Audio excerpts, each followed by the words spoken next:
V rámci kultúrneho leta na Čachtickom hrade sme na dnešný deň pripravili podujatie Za bátoričkynou krvou na Čachtický hrad.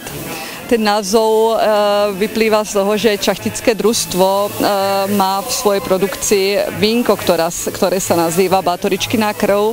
Tým pádom vznikol ten názov tejto akcie a plus k vínku patrí dobrá hudba, takže sme zavolali cymbalovú hudbu zo Starej Turej, je to cymbalová alebo ľudová hudba Polun.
Myslím si, že to podujatie bude mať úspech a chceme ho takisto zopakovať 1.8.2015, takže 1. augusta opäť v Čachticiach na hrade pri dobrom vínku, pri dobrej hudbe.